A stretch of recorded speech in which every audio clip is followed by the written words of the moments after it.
அனைவருக்கும் வணக்கம். இன்னைக்கு தேசிய வருவாய் வழி கல்வி உதவித்தொகை திட்ட திறனறிவு தேர்விற்கான ஒரு அறிமுக வகுப்பை பார்க்க இருக்கோம். இதை சுருக்கமாக NMMS அப்படின்னு சொல்லி நம்ம சொல்லுவோம். ஆங்கிலத்தில் national means come merit scholarship அப்படின்னு சொல்லுவோம். இந்த போட்டித் தேர்வை பொறுத்தளவு ஒரு முழுமையான ஒரு விஷயத்தை நம்ம உள்வாங்கினா மட்டும்தான் அது குறித்த முழு தகவல்களை நமக்கு தெரிவிக்க முடியும்.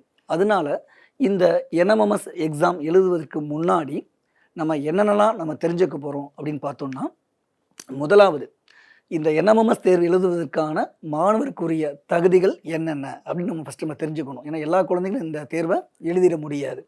அதுபோல் இந்த தேர்விற்கு விண்ணப்பிக்கிறதுக்கு எப்படி, இப்போ பொதுவாக எந்த ஒரு தேர்வாக இருந்தாலும் நம்ம என்ன பண்ணுவோம், அதுக்கு அப்ளிகேஷன் கொடுப்போம். அது குறிப்பிட்ட கால அளவில் என்ன செய்வாங்க, அந்த அப்ளை பண்ணுவாங்க. அதே போல் இந்த NMMS தேர்வுக்கும் நிச்சயமாக நம்ம அப்ளிகேஷன் கொடுக்க வேண்டியிருக்கும். அதை எப்போ நம்ம பண்ணலாம் அப்படிங்கிற ஒரு விஷயங்களை நம்ம கண்டிப்பாக அதில் தெரிஞ்சுக்கிறோம். அடுத்தபடியாக இந்த தேர்வுக்குரிய பாடத்திட்டம் என்ன, ஏன்னா எல்லாத்தையும் நம்ம படிச்சிட முடியாது. எந்த ஒரு போட்டித் தேர்வாக இருந்தாலும் அதுக்குன்னு ஒரு சிலபஸ் இருக்கும். அதே போல் இந்த NMMSக்கும் ஒரு சிலபஸ் இருக்குது. அது என்னென்ன அப்படிங்கிறத நம்ம பார்க்க போகிறோம்.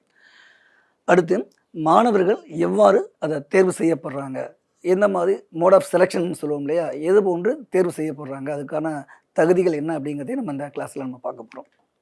அடுத்தபடியாக இந்த தேர்வின் மூலம் எவ்வளவு உதவித்தொகை, எவ்வளவு காலம் அந்த குழந்தைக்கு நமக்கு கிடைக்க போகுது அப்படிங்கிற தகவலை நம்ம தெரிஞ்சுக்குவோம். அதை விட ரொம்ப முக்கியமானது, இது போன்ற விவரங்களை ஆசிரியர்களும் தெரிஞ்சிருக்கணும், மாணவர்களும் கண்டிப்பாக தெரிஞ்சிருக்கணும். அப்போ தான் இந்த NMMS தேர்வை எந்தவித பயமும் இல்லாமல் நம்மளால் எதிர்கொள்ள முடியும்.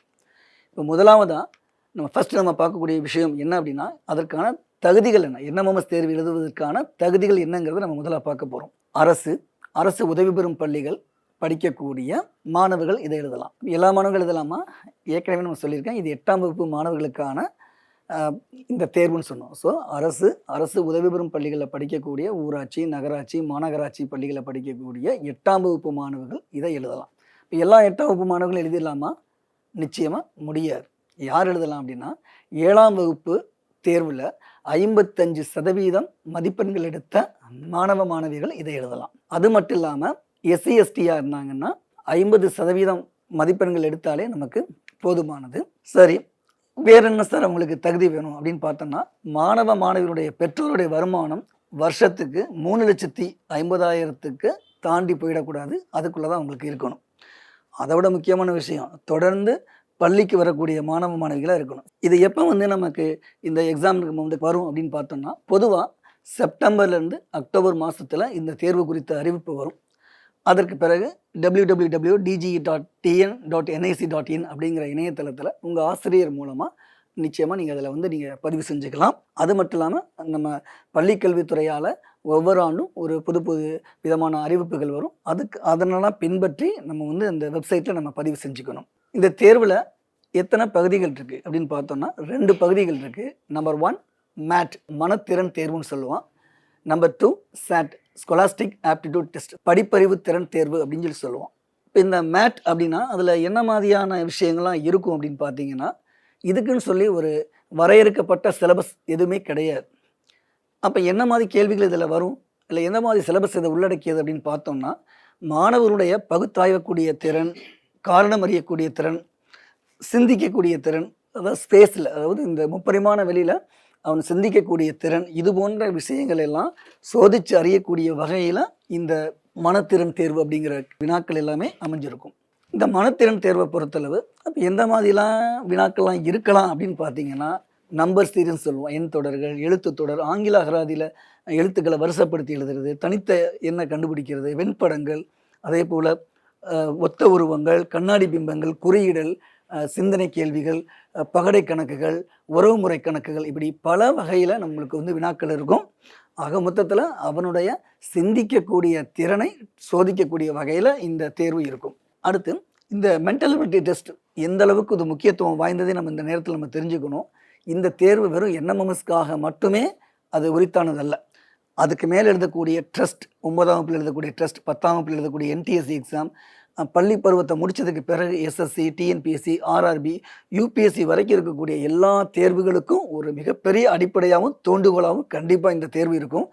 இந்த தேர்வு எழுதுவதன் மூலமாக வெறும் ஸ்காலர்ஷிப் மட்டும் கிடையாது, தன்னுடைய வாழ்க்கையில் ஏற்படக்கூடிய சிக்கல்களுக்கு தீர்வு காணக்கூடிய ஆற்றலும் அவனுக்கு வந்து நல்லா உனக்கு உருவாயிடும். அது தவிர விரிசிந்தனை திறன், ஒரு விஷயத்தை செய்வோமா வேண்டாமா என்று சொல்லக்கூடிய பகுத்தறியக்கூடிய திறன், இப்படி பல திறன்கள் அவன் அறியாமலே உள்ளுக்குள்ளே அவனுக்கு வந்து தூண்டிக்கிட்டே இருக்கும். அந்தளவுக்கு இது ஒரு முக்கியமான தேர்வு.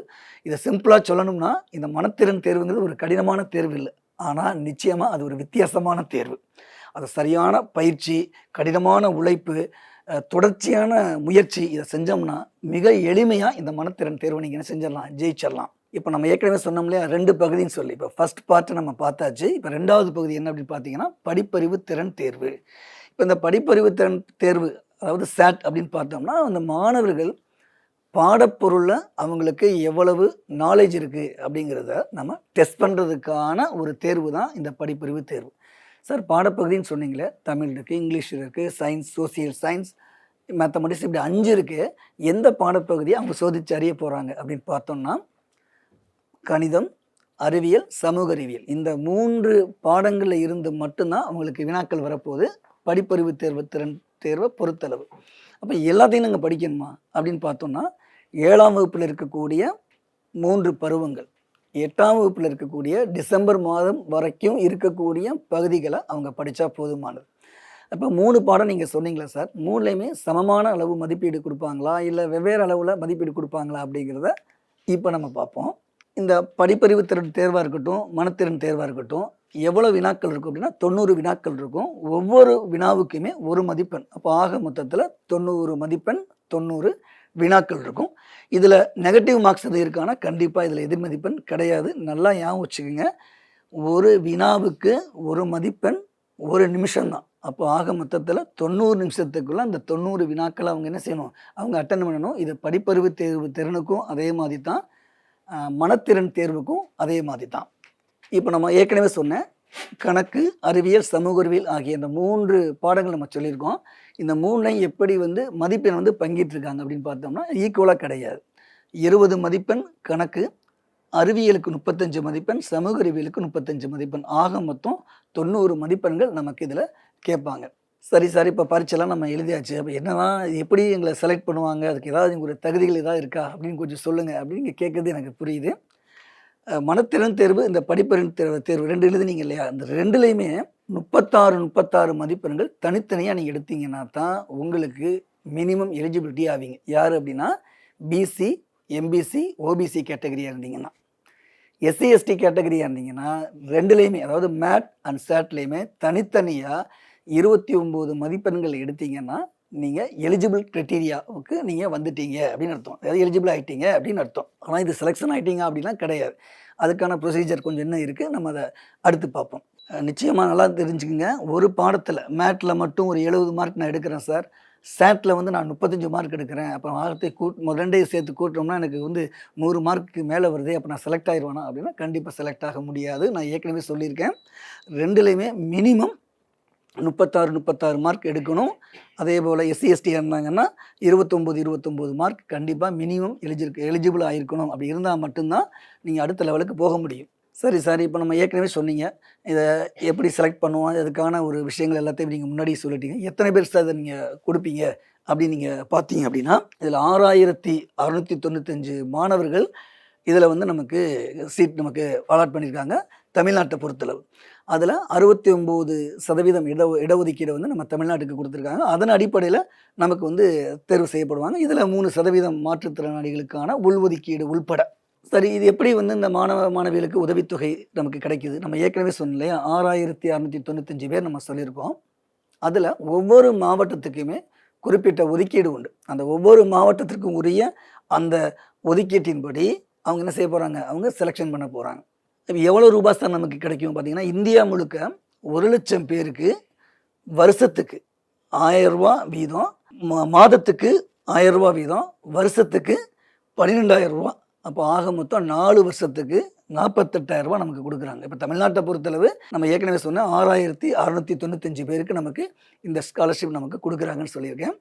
இப்போ நான் ஏற்கனவே சொன்னேன்ல, ஒவ்வொரு மாவட்டத்துக்கும் குறிப்பிட்ட அளவுக்கு ஒதுக்கீடு செஞ்சுருக்கோம்னு சொல்லியிருக்காங்களே. இப்போ பாருங்களேன், ஒரு உதாரணத்துக்கு ஒரு 2-3 மாவட்டம் மட்டும் சொல்கிறேன். இப்போ கன்னியாகுமரி மாவட்டமாக இருந்ததுன்னா 170 சீட், திருநெல்வேலி மாவட்டமாக இருந்தால் 241 சீட்டு, தூத்துக்குடி மாவட்டமாக இருந்தால் 133 சீட், ராமநாதபுரம்னா 131, சிவகங்கை 130, விருதுநகர் 168. இது மாதிரி ஒவ்வொரு மாவட்டத்துக்கும் ஒரு ஒதுக்கீடு உண்டு. அந்த ஒதுக்கீட்டின்படி நமக்கு எவ்வளோ கொடுத்துருக்காங்களோ அந்த அளவுக்கு உங்கள் சீட்ஸ் வந்து அவங்க ஷேர் பண்ணி அவங்க கொடுக்குறாங்க. அப்போ இது மட்டும்தான் நமக்கு வந்து கிடைக்குமா சார், கூடுதலாக நாங்கள் எங்கள் மாவட்டத்தில் எடுக்க முடியாதா அப்படின்னா, கண்டிப்பாக நமக்கு வாய்ப்பு இருக்குது. எப்படி வாய்ப்பு இருக்குது அப்படின்னா, ஒரு மாவட்டத்தில் உள்ள மாணவ மாணவிகள் நல்லா சிறப்பாக அவங்க செஞ்சு மதிப்பெண்கள் வந்து எலிஜிபிள் ஆனவங்க வந்து கூடுதலாக அவங்க எடுத்திருக்காங்க அப்படின்னா, இன்னொரு மாவட்டத்தில் அந்த மாதிரி எலிஜிபிள் கேண்டிடேட் யாரும் இல்லை. நான் ஏற்கனவே சொன்னேன் இல்லையா, அந்த 36 மதிப்பெண்கள், அதே போல் 29 மதிப்பெண்கள் சொன்னேன் இல்லையா, அந்த எலிஜிபிள் மதிப்பெண்கள் அவங்களுக்கு இல்லைன்னா அந்த மாவட்டத்தில் இருக்கக்கூடிய கோட்டாவானது அடுத்த மாவட்டத்துக்கு அந்த கோட்டா வந்து டிரான்ஸ்ஃபர் செய்யப்படும். அப்போ நீங்கள் என்ன செய்யணும், கட்டாயமாக எல்லா மாவட்டத்தை சேர்ந்தவங்களும் தங்களுடைய மாவட்டத்தில் இருக்கக்கூடிய அந்த கோட்டாவை ஃபில் பண்ணுறதுக்கான பணிகளை ஆசிரியர்களும் சரி மாணவர்களும் கண்டிப்பாக செய்யணும். ஏன்னா நமக்கான உரிமை இல்லையா அது, அந்த உரிமையை நிச்சயமாக நம்ம யாருக்கும் விட்டு கொடுத்துடக்கூடாது. நான் ஏற்கனவே சொல்லியிருக்கேன், டீச்சர்ஸ் வந்து இந்த என்எம்எம்எஸ் தேர்வு எழுதுவதற்கு முன்னாடி நீங்கள் என்ன தெரிஞ்சுக்கணும். ஏன்னா இப்போ பல சிக்கல்கள் வந்து அந்த பாஸ் பண்ண குழந்தைகளுக்கெல்லாம் இப்போ உருவாகுது. அதாவது பாஸ் பண்ணியும் அவங்களுக்கு வந்து அந்த ஸ்காலர்ஷிப் கிடைக்கிறதுல ஒரு சில சிக்கல்கள் இருக்குது. அதெல்லாம் இல்லாமல் இருக்கணும்னா இந்த டிஎன்டிஜி இணையதளத்தில் பதிவேற்றம் செய்யும்போது ஆதார் அட்டையில் உள்ள பேரும் பிறந்த தேதியும் அதே போல் நீங்கள் கொடுக்கக்கூடிய அந்த டீட்டெயில் கொடுக்குறீங்க இல்லையா, என்ட்ரி பண்ணக்கூடிய டீட்டெயில் எல்லாமே ஒரே மாதிரி இருக்கிற மாதிரி நீங்கள் பார்த்துக்கிறணும். அப்போ தான் அந்த குழந்தைகள் பாஸ் பண்ணும் பொழுது உதவித்தொகை பெறுவதற்காக என்எஸ்பி போர்ட்டலில் பதியும் பொழுது எந்தவித சிக்கலும் இல்லாமல் அந்த குழந்தைகள் வாங்க முடியும். அப்படி இல்லைன்னா அந்த குழந்தை செலக்ட் ஆனதுக்கு பிறகும் நமக்கு சிக்கல் வருவதற்கான வாய்ப்பு இருக்குது. இதை நம்ம தவிர்க்கணும் அப்படின்னா ஜூன் மாத துவக்கத்திலேயே அந்த குழந்தைக்குரிய இப்போ நான் சொன்னாலே இந்த டேட்டா, அந்த பிறந்த தேதி, பேர் எல்லாமே ஆதாரில் இருக்கக்கூடிய அந்த பேரும் நம்ம எமிஸில் இருக்கக்கூடிய பேர் எல்லாமே சரியாக இருக்கா, பிறந்த தேதிலாம் சரியாக இருக்கா அப்படிங்கிறத நம்ம சரி செஞ்சு முன்னாடியே வச்சுக்கிட்டோம்னா அந்த குழந்தை தேர்வானதுக்கு பிறகு சிக்கல் வராமல் நம்ம செய்யலாம், சரி செஞ்சுக்கலாம் முன்னாடியே. வெற்றி பெற்றாச்சு, அதுக்கு பிறகு நம்ம என்ன செய்யணும் அப்படின்னு பார்த்தோம்னா, இந்த என்எம்எம்எஸ் தேர்வில் தேர்வு செய்யப்பட்ட அந்த மாணவ மாணவிகளை நேஷனல் ஸ்காலர்ஷிப் போர்ட்டல் என்று சொல்லக்கூடிய இணையதளத்தில் நம்ம வந்து பதிவேற்றம் செஞ்சு அதுக்கு பிறகு அந்த ஸ்கூலில் இருந்து அவங்க என்ன செய்வாங்க, அதை டிஸ்ட்ரிக்டுடைய ஹெட்டுக்கு அவங்க ஃபார்வர்ட் பண்ணி வைப்பாங்க. டிஸ்ட்ரிக்ட் ஹெட் அதே மாதிரி ஸ்டேட் ஹெட்டுக்கு ஃபார்வர்ட் பண்ணுவாங்க. அவங்க அகைன் மினிஸ்டர் ஆஃப் எஜுகேஷனுக்கு அவங்க வந்து ஃபார்வர்ட் பண்ணி அந்த குழந்தைக்கான உதவித்தொகை கிடைக்கும். என்எம்எம்எஸ் பாஸ் பண்ணதுக்கு பிறகு யார் யாருக்கெல்லாம் இந்த கல்வி உதவித்தொகை கிடைக்கணுங்கிறத கண்டிப்பாக நீங்கள் தெரிஞ்சுக்கணும். ஒரு குழந்தை 8ஆம் வகுப்பில் என்எம்எம்எஸ் எக்ஸாம் எழுதிட்டாங்க. எழுதிட்டு அந்த குழந்தை 9ஆம் வகுப்பில் ஒரு சுயநிதி பள்ளியிலையோ அல்லது ஒரு பாலிடெக்னிக்லையோ சேருதுன்னு வச்சுக்கோங்க. அந்த குழந்தைக்கு கிடைக்குமா இந்த உதவித்தொகை அப்படின்னா நிச்சயமாக கிடைக்காது. அந்த குழந்தை அரசு பள்ளியிலையோ அல்லது அரசு உதவி பெறும் பள்ளிகளில் படித்தா மட்டும்தான் இந்த கல்வி உதவித்தொகை கண்டிப்பாக அவங்களுக்கு கிடைக்கும்.